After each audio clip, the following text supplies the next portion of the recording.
Python programming শিখতে হলে প্রথমে বুঝতে হবে ভেরিয়েবল এবং ডাটা টাইপ।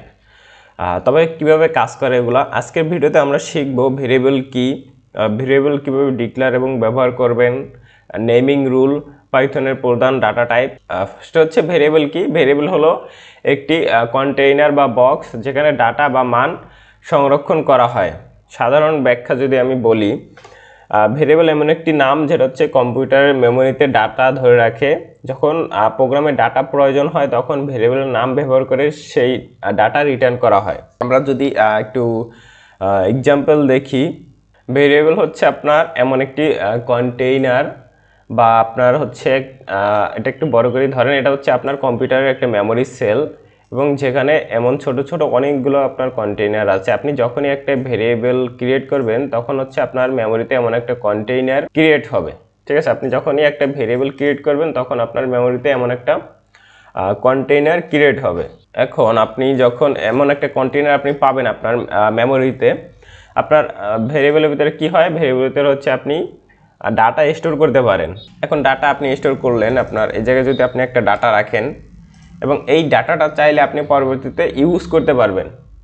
সো আমাদের ভেরিয়েবলের কাজ কি হয়, ভেরিয়েবলের কাজ হচ্ছে মূলত আপনার কম্পিউটারের মেমোরিতে ডাটা ধরে রাখে এবং পরবর্তীতে ওইটা আমরা ব্যবহার করতে পারি বা রিটার্ন করতে পারি। ঠিক আছে, এখন ভেরিয়েবলটা কেন এত গুরুত্বপূর্ণ আমি যদি সহজ একটা এক্সাম্পল দিই, ধরেন আপনি একটা কোম্পানি আছে, আপনার একটা কোম্পানি আছে এবং কোম্পানিতে হচ্ছে 20 বা 30 জন এমপ্লয়ি আছে যাদেরকে হচ্ছে আপনি সেম স্যালারি দেন। যেমন আমি যদি এইভাবে একটু লিখি, প্রোগ্রামে তো হচ্ছে এইভাবে লিখবেন না, প্রোগ্রামে হচ্ছে আরও বড় আকারে লেখা থাকবে।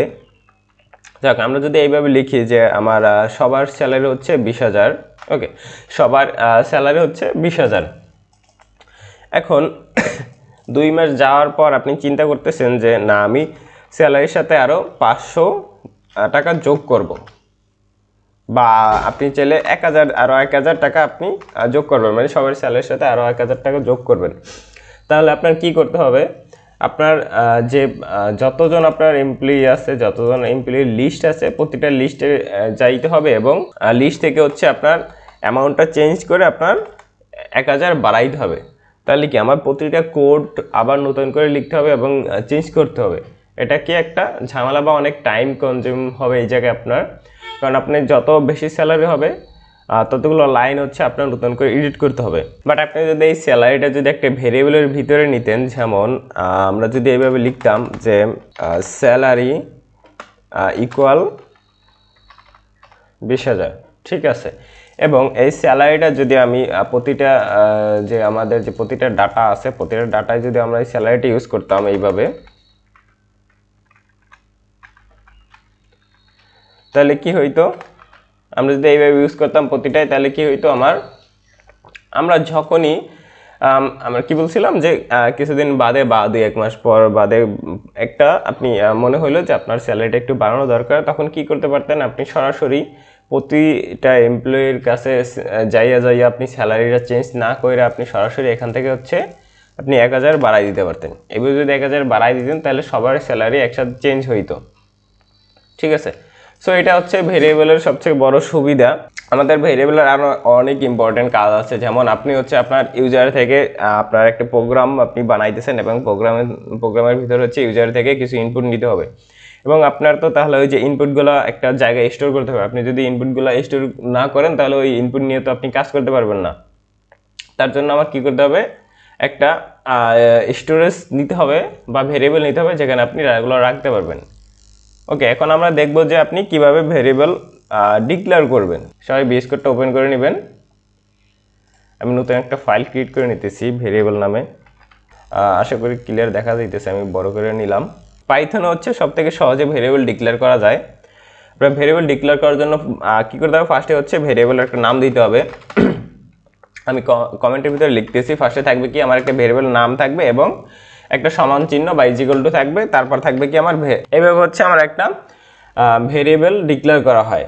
তো কি থাকে, আমার ফার্স্টে থাকে একটা ভেরিয়েবল নেম থাকে এবং ভ্যালু থাকে। ঠিক আছে, সো আমরা যদি এখন ট্রাই করি যে আমার একটা ভেরিয়েবল আমরা যদি এখন ডিক্লেয়ার করার ট্রাই করি, তাহলে কিভাবে করতে পারি, একটা নাম থাকলো, ধরেন আমি আমার বয়সটা লিখব। আমরা বয়সটা যদি লিখতে চাই তাহলে আমরা বয়স কি দিয়ে লিখি, ইংরেজিতে এজ দিই। এজ দেওয়ার পর হচ্ছে আমার বয়সটা কত দিলাম 22। ওকে, তাহলে কি হলো, এটা আমার একটা ভেরিয়েবল ডিক্লেয়ার করা হলো। তারপর হচ্ছে আমরা চাইলে আমাদের হাইটটাও নিতে পারি। যদি আমরা হাইটটা নিতে চাই তাহলে কীভাবে নিতে হবে, আমার একটা হাইট নামে একটা ভেরিয়েবল লিখবো আমরা ফার্স্টে, দেন সেটার ভিতরে হচ্ছে আমাদের হাইটটা আমরা দিব। ঠিক আছে, 5 ফিট 8 ইঞ্চি দিলাম। তারপর যদি আমরা নিজের নাম নিতে চাই তাহলে কি করতে হবে, নেম লিখতে হবে এবং তার ভিতরে হচ্ছে আমাদের নামটা লিখতে হবে।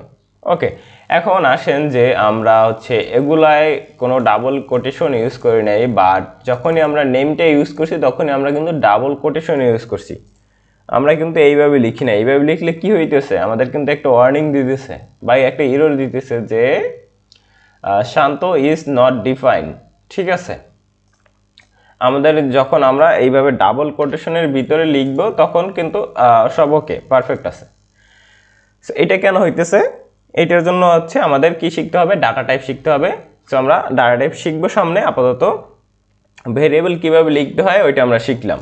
ঠিক আছে, সো এখন আপনি যে ভেরিয়েবলটা লিখলেন, চলেন আমরা আরেকটা জিনিস দেখি যে আমরা ভেরিয়েবল লেখার পর ভেরিয়েবলের ডাটাগুলো আমরা প্রিন্ট করব।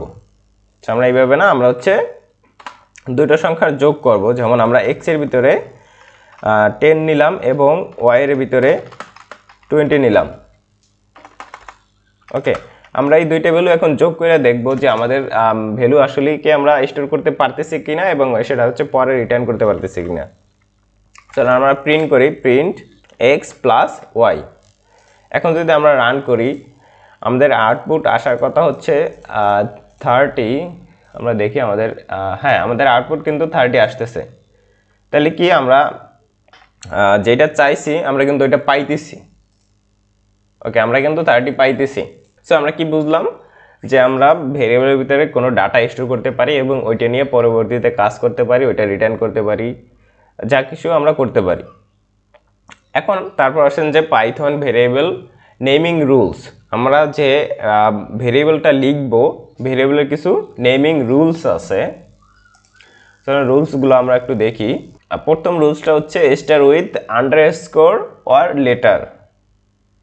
আপনি আপনার ভেরিয়েবলের নাম হচ্ছে আন্ডারস্কোর অথবা লেটার দিয়ে শুরু করতে পারেন, অথবা only consistent of underlined number and letter. তারপর হচ্ছে don't use reserved word.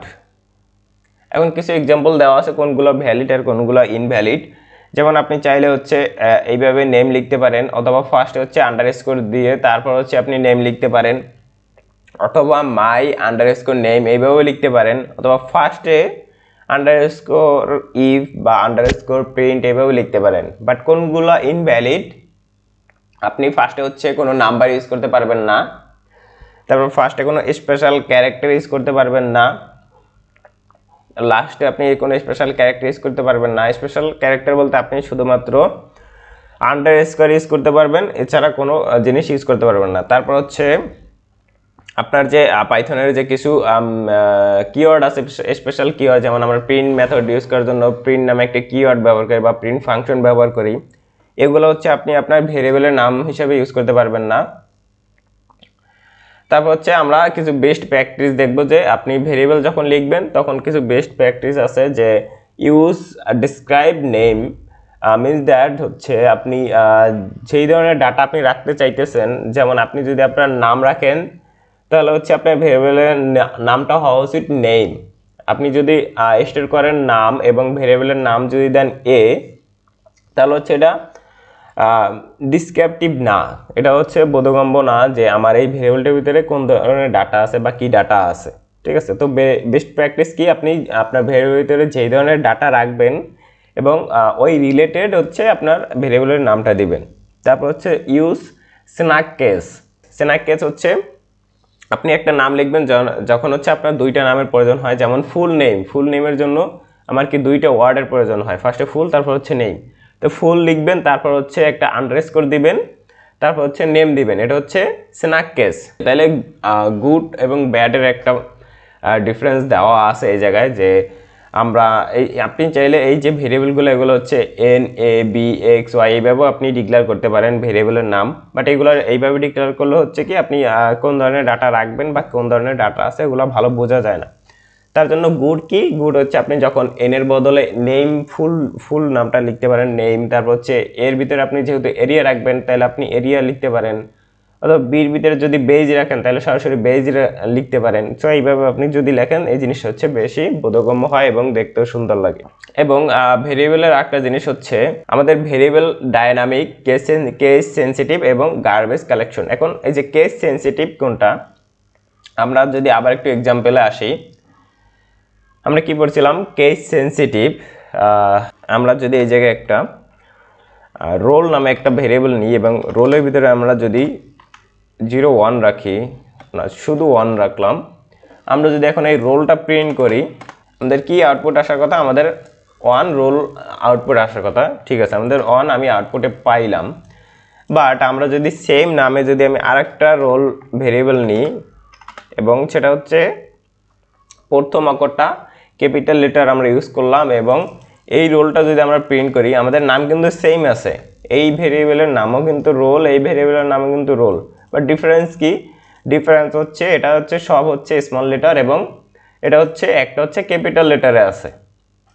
So Python হচ্ছে কেস সেন্সিটিভ। আমরা যেহেতু আমাদের দুইটা ভিন্ন ভিন্ন লেখার স্টাইল ভিন্ন ভিন্ন, বাট নাম আমাদের সেম রোলই, আমরা যদি এইভাবে এখন রান করি দেখেন আমার আউটপুট কিন্তু 2 আসতেছে, কারণ হচ্ছে পাইথন কেস সেন্সিটিভ।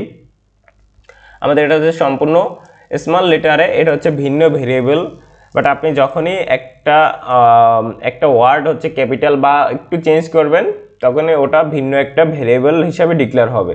সো আমাদের পাইথন কি তাহলে কেস সেন্সিটিভ। সো এই ভিডিওটা এই পর্যন্তই এবং নেক্সট ভিডিওতে আমরা দেখব যে পাইথনের ডাটা টাইপ কি ধরনের ডাটা টাইপ আছে এবং কোন ডাটা টাইপ কীভাবে কাজ করে, কীভাবে ডিক্লেয়ার করতে হয়, কীভাবে লিখতে হয়, এগুলো হচ্ছে আমরা নেক্সট ভিডিওতে দেখব। সে পর্যন্ত সবাই ভালো থাকবেন এবং ভিডিও ভালো লাগলে অবশ্যই চ্যানেলটা সাবস্ক্রাইব করবেন। দেখা হচ্ছে নেক্সট ভিডিওতে। ধন্যবাদ।